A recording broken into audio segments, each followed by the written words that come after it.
I was the invisible son while my brother was the golden child, so I left everything behind, built a silent empire, and returned when my parents came begging. My name is Ethan, and if I had to describe my family dynamic in one word, it would be lopsided. Growing up, my parents, Mark and Linda, did not just have favorites, they had a favorite. My younger brother, Ryan, was the golden child. He was their pride and joy, the one they doted on, praised, and supported in every possible way. And me, I was the invisible one, the kid who got just enough attention to keep me alive, but not enough to feel like I mattered. Ryan was one of those kids everyone loved to be around. He had that magnetic energy, always smiling, always talking, always charming people from the moment he could walk. My parents acted like he was some kind of miracle. I, on the other hand, was quieter and more reserved. I liked books, drawing, and tinkering with little projects in my room. I was not the type of kid who lit up a room, and I guess that made me less interesting to them.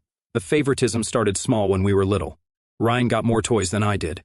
At first, I thought maybe it was because he was younger and my parents were trying to make him happy. But as we got older, it became clear that this was not about his age. It was about him being their star, and me being, well, the other kid. Birthdays were a perfect example. For Ryan's birthdays, my parents went all out. Big parties, expensive gifts, the whole 9 yards. For mine, it was usually just a cake and a happy birthday before they went back to talking about Ryan's latest achievements. One year, I remember asking for a new art set. Instead, they got me a pack of pens from the dollar store. Meanwhile, Ryan got a brand new bike for his birthday that same year. But it was not just material things. The emotional neglect hurt even more. When I got straight A grades on my report card in middle school, I was so proud. I thought, maybe this will get their attention. I showed my mom, hoping for at least a good job, Ethan. Instead, she glanced at it and said, "That is nice," before turning to gush over Ryan's latest basketball game. He was not even good at basketball. But somehow his 2 points in a middle school game were more exciting than my academic achievements. That kind of thing happened all the time. If Ryan had an interest, my parents were all in. They bought him gear, signed him up for lessons, and cheered him on at every game. But when I showed interest in something, it was like pulling teeth to get them to care. Once, I told them I wanted to start a small online shop to sell handmade crafts. I'd been saving up for months and needed a little extra money to buy some supplies. My dad laughed and said, "You do not need to waste your time on that. Focus on something practical." Then a few months later, Ryan announced he wanted to start a fitness gear brand. My parents immediately opened their wallets. They helped him buy equipment, paid for a professional website, and even hired a graphic designer to create his logo. I remember sitting there watching all this unfold and thinking, why does he get everything handed to him while I have to fight for scraps? By the time I hit high school, I had learned to stop expecting anything from them. Ryan was their world, and I was just the guy who lived in the same house. They were so focused on making sure Ryan succeeded that they did not notice I was slowly pulling away. Ryan, of course, loved being the center of attention.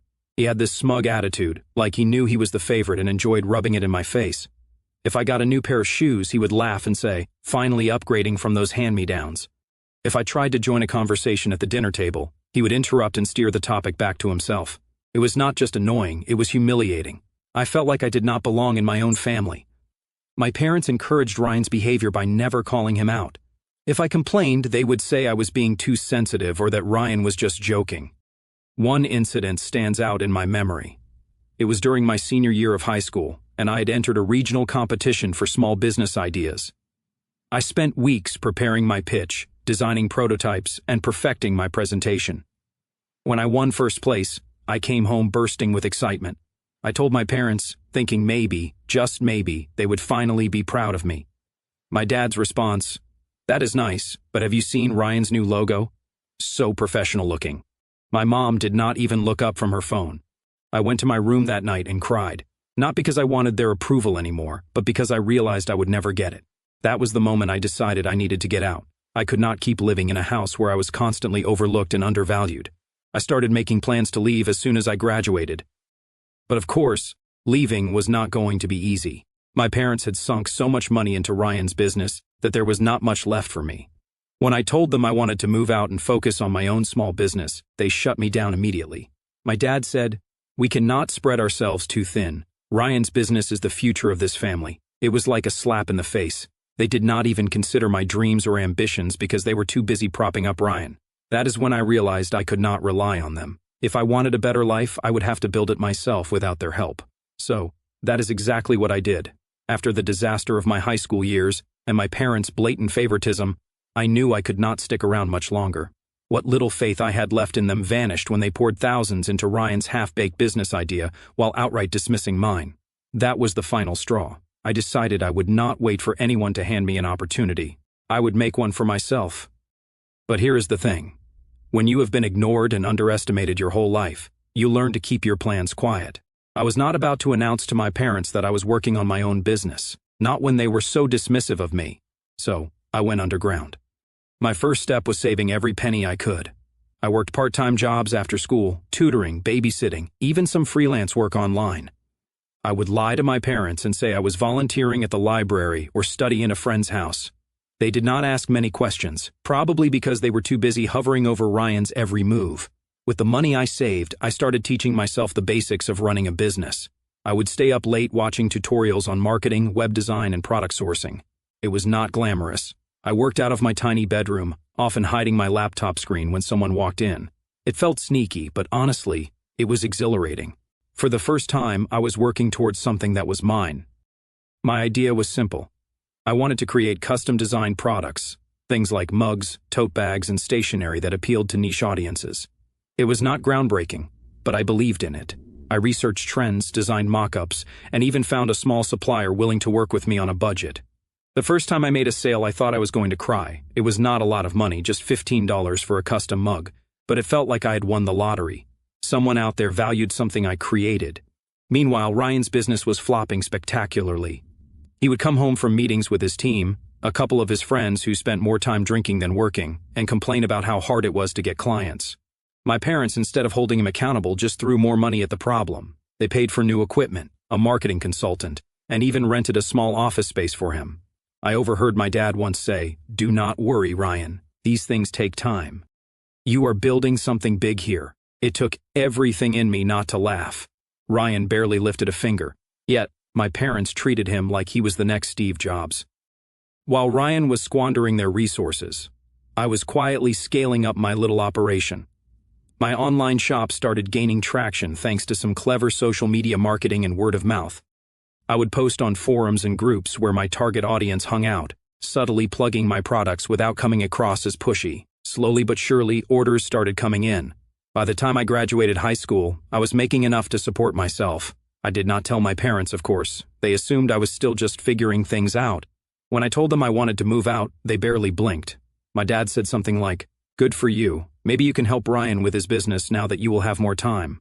I had to bite my tongue to keep from snapping. Instead, I just smiled and said, "Sure, Dad." What they did not know was that I was not moving out to help Ryan or to stay close to home. I had already found a small office in another state far enough that they would not drop by unannounced. It was not anything fancy, just a single room with peeling wallpaper and a creaky chair, but it was mine. I signed the lease the day after graduation. For the first time in my life, I felt free. Setting up my office was one of the happiest moments of my life. I spent days rearranging furniture, setting up my computer, and organizing inventory. It was hard work, and there were moments when I doubted myself, but I loved every second of it. One of the first things I did after moving out was expand my product line. I introduced personalized notebooks and planners, which turned out to be a huge hit. I also started offering custom designs for bulk orders. Think corporate gifts or wedding favors. The business grew faster than I expected. Within 1 year, I was making enough to hire a part-time assistant to help with packing and shipping. By the second year, I had upgraded to a larger office and brought on 2 more team members. Meanwhile, my parents still thought I was working a side job and occasionally helping Ryan. They did not ask for details, and I did not offer any. It was almost funny how little they cared about what I was actually doing. Ryan, on the other hand, was struggling more than ever. His business had completely tanked. The office my parents rented for him was empty most days, and his website had not been updated in months. My dad still tried to prop him up, saying things like, "These are just growing pains," but even he was starting to sound tired. By the time I hit my 3rd year in business, I was making more money than I ever thought possible. I had multiple revenue streams, a loyal customer base, and even a few partnerships with local retailers. I did not just feel successful, I felt vindicated.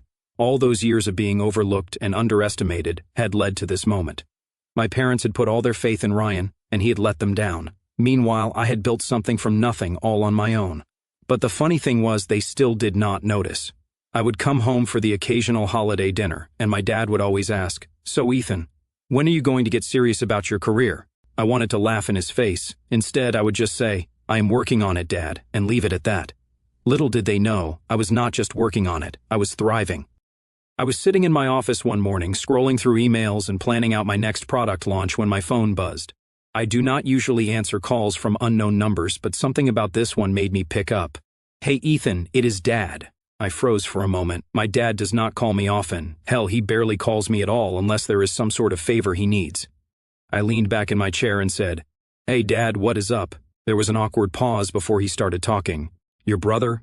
Well, Ryan has got another business idea, and we are all pitching in to help him get started again. He really wants to get it right this time. I felt my stomach twist. It was not anger exactly, it was more like disappointment. That familiar weight I had been carrying since I was a kid. Okay, I said cautiously, waiting for the inevitable ask. Well, Dad continued, we thought it would be great if you could come home for a family meeting, to brainstorm and help Ryan get this thing off the ground. And there it was, the real reason for the call. I laughed. I could not help it. You want me to help Ryan with another business idea? Don't laugh, Ethan. He has learned a lot since the last one did not pan out, and families should stick together during times like this. I leaned forward, resting my elbow on my desk. Dad, with all due respect, why would I do that? You have never once asked me for help before. He sighed, and I could almost hear him massaging his temples through the phone. Look, Ethan, it is not just about Ryan. It is about the family's reputation. People are starting to talk. They are wondering why Ryan cannot seem to make anything work. If we all come together, we can help him turn things around and shut those people up. That is when it hit me. This was not about family. It was not about Ryan. It was about appearances, as always. My parents did not want to help Ryan because they believed in him. They just did not want to look bad in front of their friends and neighbors.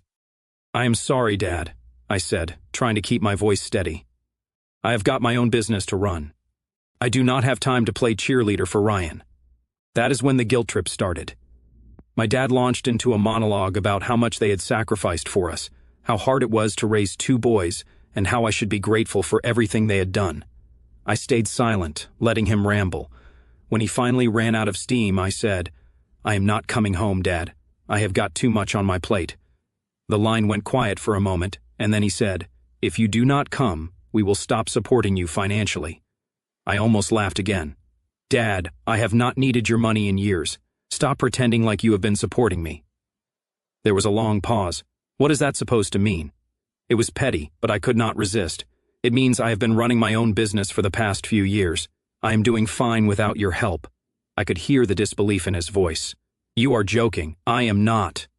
I have got a thriving business, Dad. I am making more than enough to take care of myself. So no, I will not be coming home to help Ryan. There was a long silence, and then he hung up without another word. I thought that was the end of it, but of course, it was not. The next day, my mom called. Ethan, sweetheart, we need to talk. Her voice was soft, almost pleading, but I knew better than to fall for it. What do you need, Mom? She sighed dramatically. It is about Ryan. He has been so stressed lately, and your father and I are worried about him. We think it would mean a lot to him if you came home and supported him. He is your brother, after all. I gritted my teeth. Mom, I am not coming home. I have my own life, my own business. Ryan's problems are not my responsibility. But we are a family, she said, her voice breaking like she was on the verge of tears. You cannot just turn your back on us. Mom, I did not turn my back on you. You turned your back on me a long time ago. I am not going to drop everything just because Ryan needs another bailout. She sniffled, but I did not feel an ounce of sympathy. For years, I had craved their approval, their attention, their support. Now that I did not need any of those things, they suddenly wanted me to play the role of the perfect son. Ethan, she said, her voice steadier now. We just want what is best for everyone. Cannot you see that? No, Mom, I said firmly. You want what is best for Ryan. You always have. I am done being second place in this family. I hung up before she could respond. Over the next week, the calls kept coming. My dad left angry voicemails accusing me of being selfish and ungrateful. My mom sent me long texts about the importance of family and how I was breaking her heart. I ignored them all, but then something unexpected happened. One of my friends from high school reached out and said my dad had been asking around about me. Apparently, he had gone to the local college I was supposed to be attending and tried to pull my records. When they told him I was not a student there, he completely lost it. I could only imagine the look on his face when he realized I had been lying to him for years. A few days later, I got another call from my dad. This time, he was furious. "What the hell have you been doing with all the money we sent you for tuition?" I could not hold back my laughter. "I used it to build my business, Dad. Thanks for the seed funding." "You lied to us," he shouted. "Do you have any idea how embarrassing this is?" "For who?" I shot back. "You, Ethan. Because I am doing just fine." He tried to lecture me about trust and respect, but I cut him off. "You want to talk about trust? Where was that when I needed it, when I was busting my ass to succeed and you could not even bother to notice?" He hung up on me again. That is where things stand now. My parents are furious. Ryan is probably sulking, and I am just sitting here finally feeling free. I thought the chaos would die down after I dropped the truth bomb on my dad about my business and my independence. But I was wrong. If anything, it stirred up a bigger storm. A few days after the phone call, my mom showed up at my office. Yes, she showed up unannounced and uninvited. It was late in the afternoon, and I was wrapping up a meeting with one of my team members when the receptionist poked her head into my office and said, Ethan, there is a woman here asking for you. She says she is your mom." I was stunned for a second. My mom had never taken any real interest in my life, so to have her standing outside my office was surreal. I told the receptionist to let her in, mostly because I did not want her making a scene in the lobby. Mom walked in, looking around like she could not believe what she was seeing. "This is nice," she said, her voice laced with surprise. "Thanks," I said flatly, not bothering to mask my annoyance. "What are you doing here, Mom?" She sighed dramatically like this was all some big inconvenience for her. "I wanted to talk to you face to face. You have been avoiding my calls, and your father and I are worried about you." I leaned back in my chair, crossing my arms. "Worried about me? Since when?" "Do not be like that, Ethan," she said, her tone shifting to one of forced sweetness. "We are family. Families argue sometimes, but we need to stick together." I could feel my patience thinning. "Is that why you are here? To guilt-trip me into coming home and playing happy family?" Her face fell for a moment, but she quickly recovered. "No, I am here because we want to make things right. Your father and I talked about it, and we realized we might have been too focused on Ryan over the years. We want to make up for it." I did not believe her for a second. Make up for it? How exactly? By pretending the last 20-some years did not happen? Her eyes darted around the room, avoiding my gaze. We want to support you now, Ethan. You have obviously done well for yourself, and we are proud of you." I scoffed. "Proud? You did not even know what I was doing until 1 week ago. You did not care when I needed you, and now you suddenly want to act like supportive parents. Why? Because Ryan's business failed, and you need someone to bail you out." Her face flushed red. "That is not fair. We have always cared about you." "Stop," I interrupted, my voice sharp. "Let us not rewrite history. You came here because you are desperate, not because you care. So, why do not you drop the act and tell me what you really want?" She hesitated, her hands fidgeting with the strap of her purse. Finally, she said, "Your father and I are in a bit of a financial bind. Ryan's last venture cost us more than we expected, and, well, we were hoping you could lend us some money to get back on our feet." I laughed bitterly. "Of course, it always comes back to money." "It is not just about money," she said quickly. "We want to rebuild our relationship with you, too. This could be a fresh start for all of us." I stared at her, trying to decide if she actually believed what she was saying, or if she was just trying to manipulate me. "You spent years ignoring me, dismissing me, and now you want a fresh start because you are broke? That is not how this works, Mom. I am not your safety net." Her expression hardened. "Ethan, we are your parents. We have done so much for you over the years."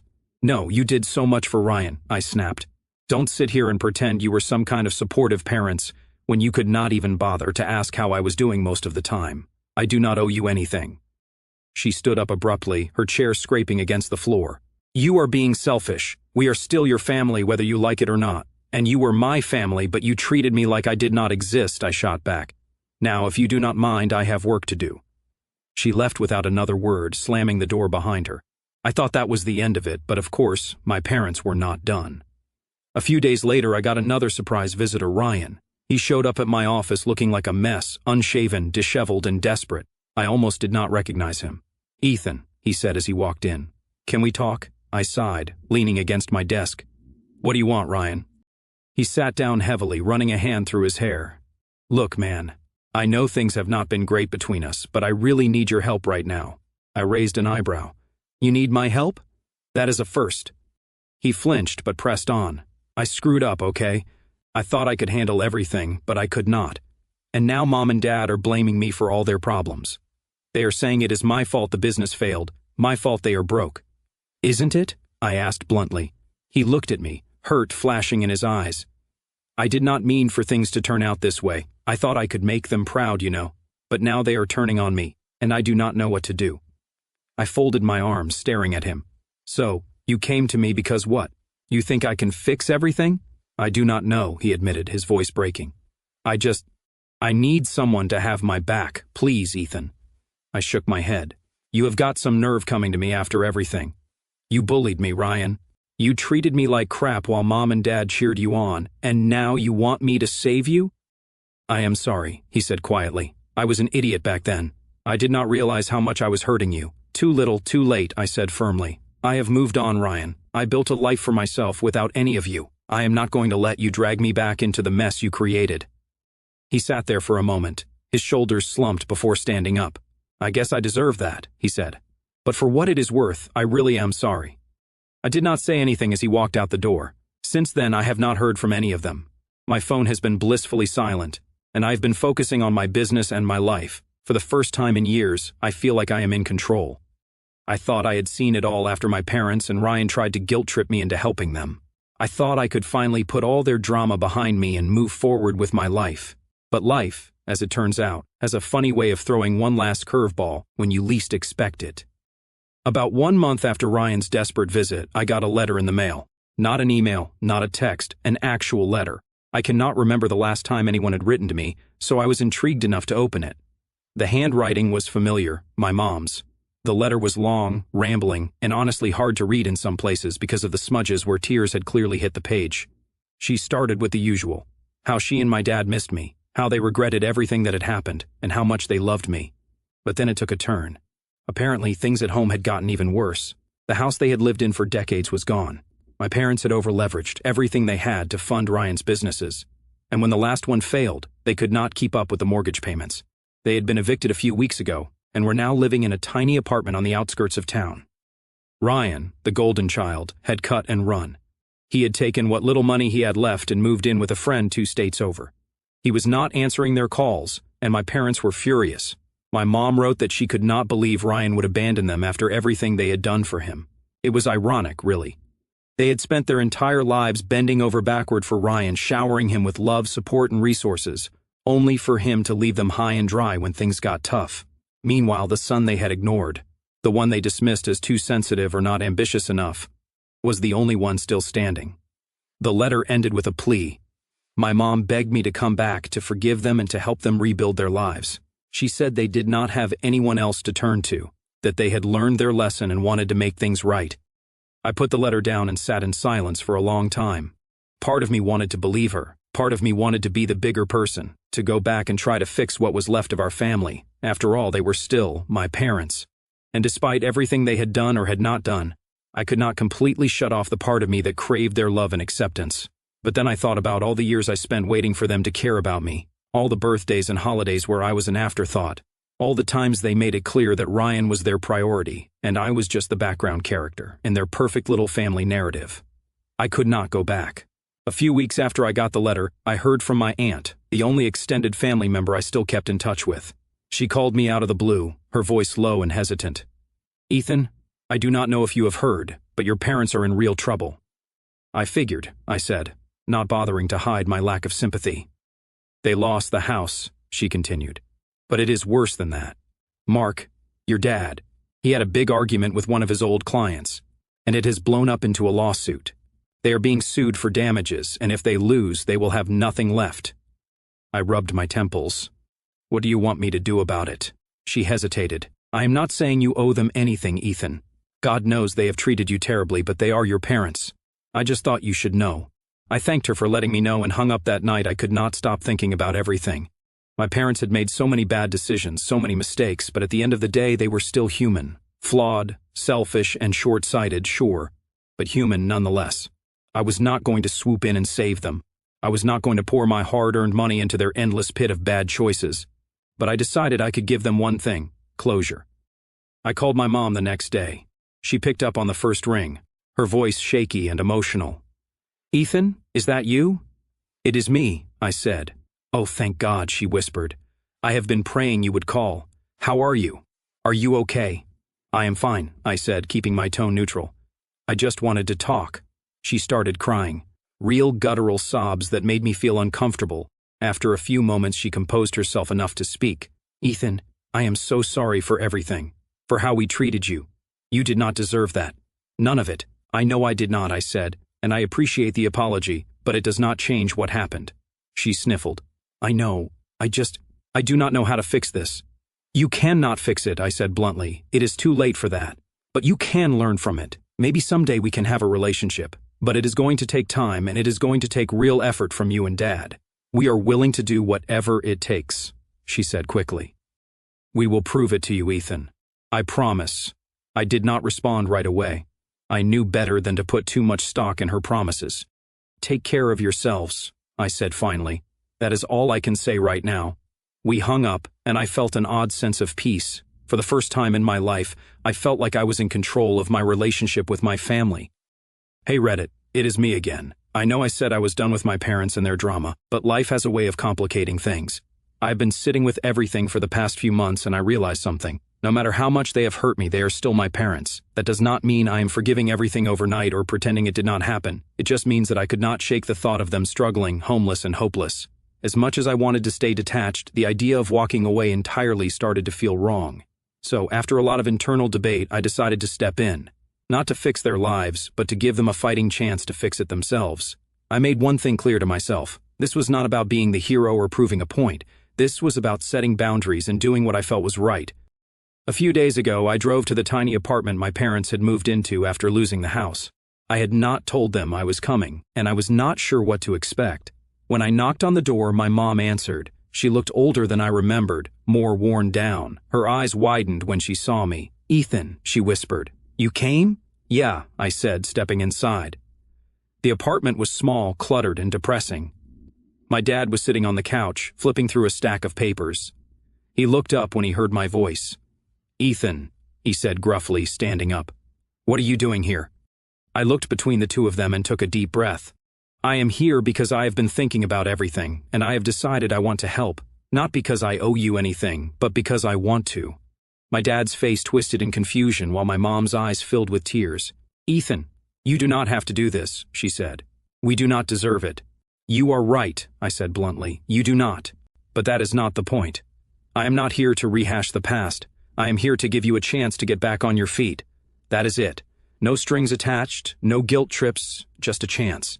My dad sat back down heavily, running a hand through his hair. "How?" he asked after a long silence. "I will help cover your immediate debts, rent, basic bills, stuff like that, but only temporarily," I explained. "And I will help you figure out a plan to get back on track. But that is it. The rest is on you." They both nodded, stunned into silence. Over the next few days, I sat down with them and went through their finances. It was worse than I thought. They were drowning in credit card debt, overdue bills, and the fallout from my dad's lawsuit. Ryan's failed businesses had left them with nothing but broken promises and unpaid loans. I helped them set up a budget, arranged for some of their smaller debts to be consolidated, and even paid a couple of urgent bills to keep the lights on. It was not easy seeing how far they had fallen, but I kept reminding myself that this was a temporary arrangement.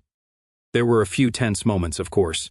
My dad had a hard time swallowing his pride, and my mom kept trying to apologize for everything.